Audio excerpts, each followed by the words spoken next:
Hello, everyone. How's it going? We're back. Oh, shit. Let me get this set up. Oh, good. All right, good. I was worried it wouldn't remember the right window. Okay. That should fix that. How's everyone doing? All right, welcome. I'm Zach Schwartz. This is an afternoon stream. It took a minute to get on here, so hopefully too many people didn't bail. Let me just juice this a little bit. Okay, we're live. So I'm Zach Schwartz. Welcome to Hard Drive. I thought it was going to be a slow morning today. I thought surely nothing's going to happen. You know, that NBA game last night was good. You know, great if you're not a casual. But I was like, you know what? It'll be a slow day. I can get caught up on work. I can start getting some scripts together. We got some short form stuff coming that I think people will really like. Josh, I appreciate you in the chat. But no. Kyrie Irving, the Prince of Chaos, has to do what Kyrie Irving fucking does. Now, I'll say it's always important to watch the sourcing on this stuff because, you know, if you don't know this, famously, LeBron fucking hates Woj. So you're not going to get LeBron news from Woj. That's why anytime, both when LeBron signed with the Lakers, when LeBron's not happy, it will never come from Woj because LeBron has made it so that Woj never gets any information, okay? That stems from either the decision or when LeBron signed with the Lakers. I want to say it was this. No, that's what it was. The reason LeBron hates Woj goes all the way back to when Woj basically scooped the story about LeBron going back to Cleveland. I believe that's when it came from. And he went to confirm to LeBron. Woj went to confirm to LeBron, like, are you going to go back to Cleveland? And LeBron was basically like, listen, if you don't post this right now, I'll give you something else later on down the road. Can you just chill? And Woj didn't do that. Woj has no chill. And he posted it. And so ever since then, he's basically been dead to LeBron. What do we have in the chat? Russell Martin says, hope so. I'm a Laker fan, not a LeBron fan. He's been gutting our future for so long. It would be great to get something back for him now that he's cooked. So let's start with what would you get for LeBron? I think it would be fair to ask for like a first-round pick at the bare minimum or two, a young prospect. You're not going to get 4 firsts. You'll be lucky if you get 2. The thing with LeBron that's important to remember is he has so much power. He has a no-trade clause. So you're not going to get to sit there. There is no way to be like, well, LeBron, we hold the power. No, LeBron has all the power here. The second thing is he has 1 year left on his deal, and then he can opt out and go wherever he wants. So if you're Lakers, to the chatter's point, you want to obviously take advantage of what you could get for LeBron. So, you know, if you can get anything before he opts out, that's great. The problem for Dallas in this whole situation, I'm trolling my Laker homies with this trade. I'm a LeBron fan. So the friends of mine that are LeBron fans, I said it was a good run. Like, you know, I'm excited for you when you head to – I'm excited for you heading to Dallas. Like, good for you guys. Here's the thing for Dallas, unfortunately.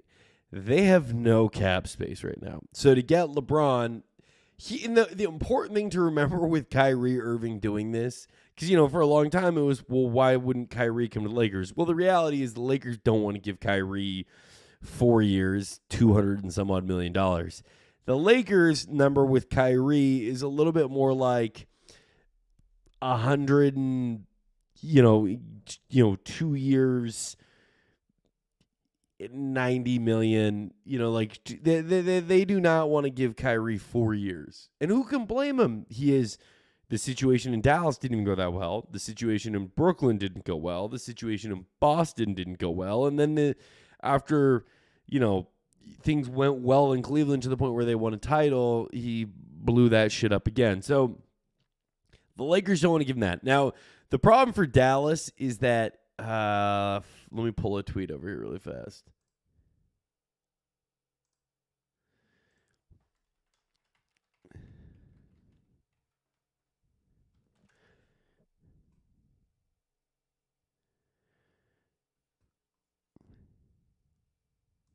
Okay.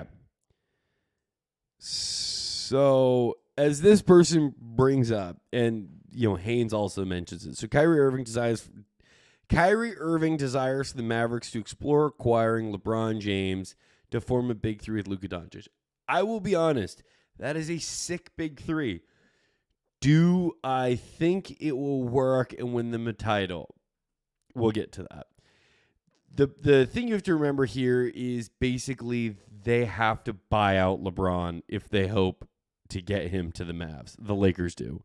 So LA would have to agree to a buyout with LeBron before he goes to Dallas. Because if LeBron went to Dallas, they have like $1 million in cap space left to sign their entire roster before they go into the luxury tax. And this year, the CBA is a lot harder of a cap. You don't get to have the slush fund that the fucking Warriors have had without getting taxed out the ass. So, and it's not just like, oh, well, if they sign LeBron, they go a little bit into the tax. No, it's like they sign LeBron, they have no cap space left, right? The thing to remember with Kyrie, like, why is Kyrie pushing for this? Well, the answer is simple. The Mavs are the team that could give Kyrie the most fucking money. So factor that in with all of this happening. The thing that you need to know, though, is that I don't think LeBron wants to be on the Lakers anymore. I think that all of this coming out reeks of LeBron and Clutch kind of being like, we want to get bought out. Let's float that. Let's see what the public perception is. What is the consensus on if we tried to force our way out with a buyout? How mad would people be? This is the most ridiculous trade idea I've seen in a minute. I agree. Dallas has no real assets left because they traded everything for Kyrie. They have no real young, talented players. Obviously, they have Luka, but they're not going to trade Luka. If they wanted to trade Luka for LeBron, the number of Lakers fans that would help LeBron pack his shit and move to Dallas, I would be right there helping pack boxes with a roll of tape in hand. If it meant Luka coming to the Lakers, fuck yeah, pack him up. See you later, Bron. We appreciate you, but Luka and AD is a way better team than Kyrie and LeBron in Dallas. Obviously, that's not going to happen. So they're not trading Luka. They have no draft. Sorry, they're not going to trade Luka. They have very limited draft picks left because they traded draft picks to get Kyrie. They have no real young, interesting talent on that Dallas roster that the Lakers would be like, oh, well, we want that guy here. They have the 10th pick in a good draft, but I don't think the Lakers are like, oh, well, we can get, I don't even know who's projected to go at 10 right now. But, the Lakers aren't like, oh, we can get Nick Smith Jr. in the building. We have to make this trade, right? Like if the Mavs pick was top 4, top 3, I would say the Lakers should strongly consider what is this worth? What is LeBron worth in 2 years anyways? He's going to walk after this year. Make the deal.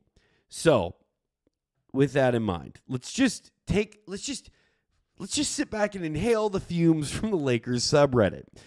This is wild. This is the Mavs Kyrie trying to flip the narrative around Kyrie about how the Mavs have no leverage or Kyrie's willing to take a pay cut.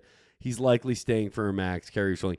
I agree with this. I think this is either posturing for Kyrie to be able to leave because the Mavs aren't going to do what he wants them to do. But he's going to, it's ridiculous. The Mavs know that it's Kyrie's desire to play with LeBron. But, okay, hold on. Let's go to this. Okay, this is Chris Haynes' report basically on the whole matter. All right, let me blow this up so you guys can see it a bit better. A new twist has emerged in the LeBron James-Kyrie Irving reunion plot as league sources have told Bleacher Report Irving wants to play wants the Dallas Mavericks to explore trading for LeBron James this offseason to create a big three alongside himself and Luka Doncic. At this point, it's no secret Irving and James are open to a reunion from their days in Cleveland, blah, blah, blah. The Mavericks were preparing to make an offer for James last season when the Lakers were spiraling, sources say, despite James being ineligible for a trade last season due to the date of his extension. But the Lakers made a string of trades near the deadline that changed the trajectory of their season. But any chance of forming a James, Irving, Doncic big three under the NBA's strict new collective bargaining agreement, the CBA, will be difficult. The new CBA resembles a hard cap, making it very difficult to have three max players on a roster. In order for Irving and James to partner with Doncic, the two would have to take a sizable pay cut. The easiest and unlikeliest path to adding James this offseason would be for him to orchestrate a buyout. He has 1 year, $46.9 million remaining on his contract and also holds a $50 million player option. The four-time MVP is expected to return for his 21st season.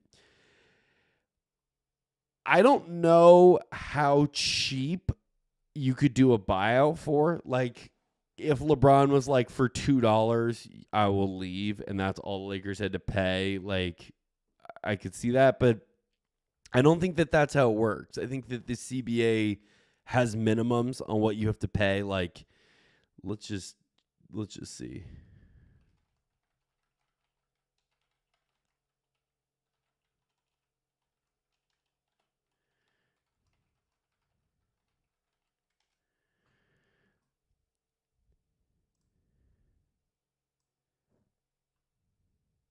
All right, this is a buyout guide.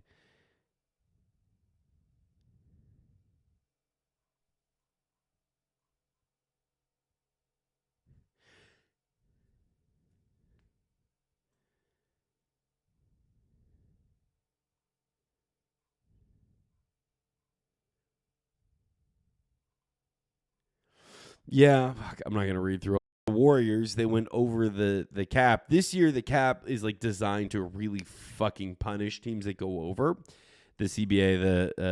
It's a harder salary cap than years past. So effectively, what you're going to have to do is sign like 9 other players for $1 million and or go over the salary cap, which is just going to start throttling you. Could LeBron just be waiting to see where Bronny goes? He said he wanted to play with him before he retired. It's a good question from Josh. So obviously LeBron wants to play with Bronny. We know that. That's gone. That's very out there. But the way he had his contract set up would basically dictate that after this year, he can opt out and go wherever he wanted. So the reality was this is probably going to be his last year with the Lakers no matter what. I don't see a world where he's going to sign a multi-year deal to, go play for. I just don't see a year where he's going to take a multi-year deal and not be able to go play where Bronny's playing. LeBron took a pay cut to go to Miami, so I would rule out. True, and it's not to say he wouldn't take a pay cut, but the pay cut he would have to take is not just for next season. It's a huge amount of money. I mean, it's like going from $45 million to $5 million or $20 million, whatever it would be. He would basically have to tell the Lakers, I don't give a fuck about the $50 million I'm going to get next year, and I don't give a fuck about the 47, what was it we said, 47 mil I'm going to get this year. It is a serious pay cut, because if he had to do a buyout with the Lakers, it's not that the Lakers are basically saying, like, okay, so like when Russell Westbrook gets bought out, a larger portion of his deal, he's going to get paid out for that, right? Versus this LeBron deal, the Lakers, they have to basically go to LeBron and be like, you're the one that wants to leave. You're the here. You need to make this easy for us. You need to make this easier medicine to swallow, because you're the one that fucking wants to leave. You have no ability to leave to go play for that team unless we work together on this. And so I think that that's sort of that's sort of where this is all headed, is that LeBron is going to have to leave a lot of money on the table to move to Dallas if he wanted to do that. I question a little bit how good the team would be in the playoffs. LeBron's phenomenal. Kyrie's phenomenal in the playoffs. Luka's phenomenal in the playoffs. I guess the bigger picture here is you're going to get through the regular season because Luka can kind of carry them, and you'll have Kyrie to help and LeBron to help. So as long as you think that core group can keep LeBron on ice all the way until you get to March, April, like LeBron's not going to need to play a ton, I think that's totally fine. But LeBron had a foot injury this year, missed a month. By the end of the season, he looked exhausted. Now, granted, LeBron had to carry AD a lot more than he's going to have to carry Luka and Kyrie. So maybe he doesn't run out of gas. But I think this is just a big buy-in for everyone involved, especially LeBron, to assume that Kyrie's not going to falter. I mean, Kyrie was hurt at the end of this year. He's been getting hurt a lot. It's not that he's necessarily injury prone, but Kyrie's such a fucking menace for this. Okay, what else? Let's just inhale some more fumes from the Lakers subreddit. The Mavs know that Kyrie is desired to play blah, blah, blah, blah, which will end up with Kyrie coming to LA for blah, blah, blah, blah, blah.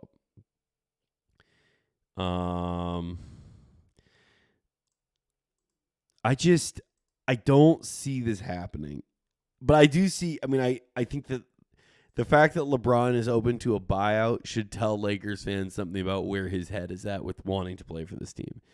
Suggests that Kyrie knows he's getting a fullback from Dallas and that there is no path to getting to LA. Even if the Lakers did want to blow it up, they have no meaningful assets worth acquiring. I agree that Dallas has no assets. I mean, let me pull this over really fast.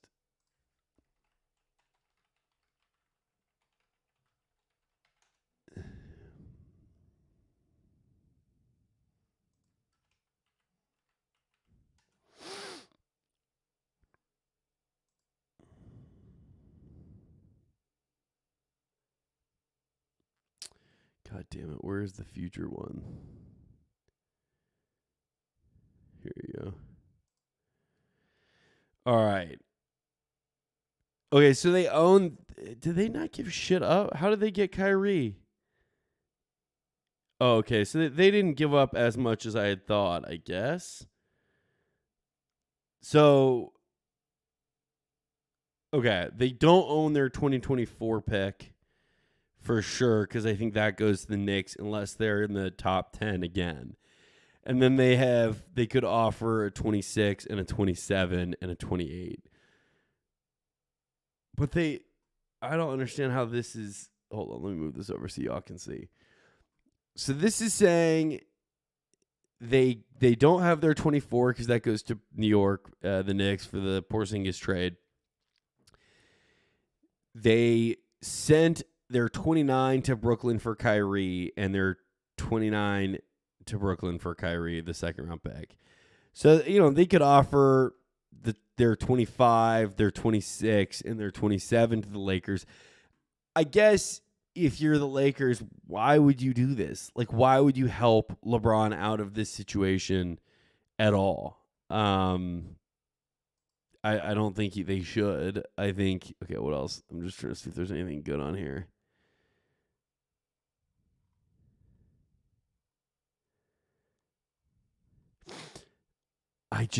Fuck, man, I wish the Lakers could trade for Luka. I've seen so many dumb Mavs trades out there, though, that, like, the Mavs could try and trade for Trae Young, which it's like, what is that big three? Like, you're going to tell me that, I guess Kyrie would have to be involved in it, but Luka and Trae is not a good pairing. Like, I loved their connections with the draft, like that's great, but that is not a good pairing of Luka and Trae Young. Luka and LeBron live my ass off. How does Shams even get this type of information? One possibility, one of LeBron or Kyrie told him. Shams woke up feeling messy.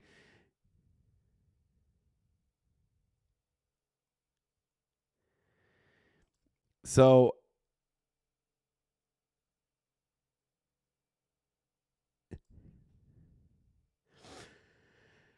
I just don't see a world where this happens. Like, no matter how much LeBron wants to get probably out of LA, I love Lakers fans trolling, saying that the only thing that they would do is Luka for LeBron straight up.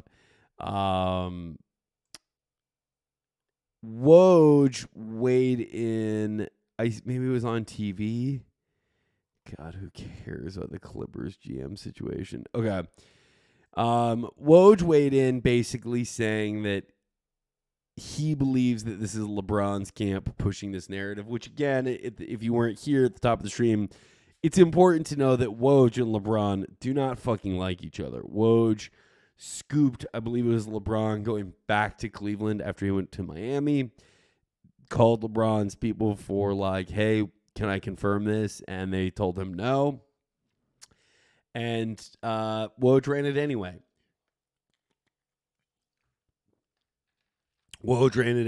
And that was that. And from that day forward, LeBron kind of has always been like, fuck Woj. And if you look, Woj really never has scooped as far as many of the clutch guys go. You know, like Trae Young is a clutch guy. If you think about the rumors popping up that he was going to get traded, where did that come from? Well, it wasn't Woj.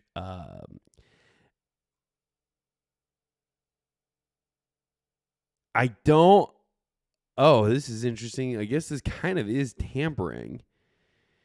Oh, Kyrie's technically a free agent, is not moving to Dallas with his son playing at USC. I guess that's also another interesting element. But, you know, Bronny's going to college. Like, he probably doesn't want his dad at every game anyway. Like, you know, for this person in here saying, you know, LeBron is not moving to Dallas with his son playing at USC and everything he does in LA outside of the Lakers, let's get real. I mean, Dallas isn't that far from LA. So is it that dramatic of a move? No, and I think it's weirder if LeBron is at every one of Bronny's games because, bro, he's in college. Like, think anyone in the chat that went to college, like, did you want your parents at every fucking event you were at? No, like, come on.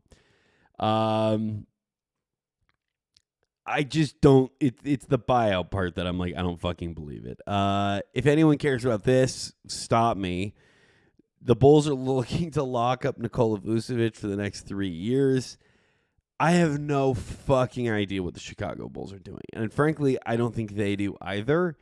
I think they basically have to hold whatever asset they can. You know, the sounds of it, Lonzo Ball probably is not ever going to play basketball for the Chicago Bulls again and may never play basketball in the NBA again, which is such a bummer. I think they look at like DeMar as like an expiring asset, and same with Zach LaVine. I think that they recognize it's smarter to keep Vucevic and trade him at a later date, just lock him down contract-wise so he can't walk, and then trade LaVine and DeMar as they start their rebuild. But free DeMar and free Zach LaVine. Please, God, stop making them play for this shit organization. I thought this was good. Final question on the left. Hey, Coach. Ramona Shelburne, ESPN. This is probably oversimplifying things, but sometimes when teams play against Jokic, you turn him into a scorer, you turn him into a passer, and he controls the game. He only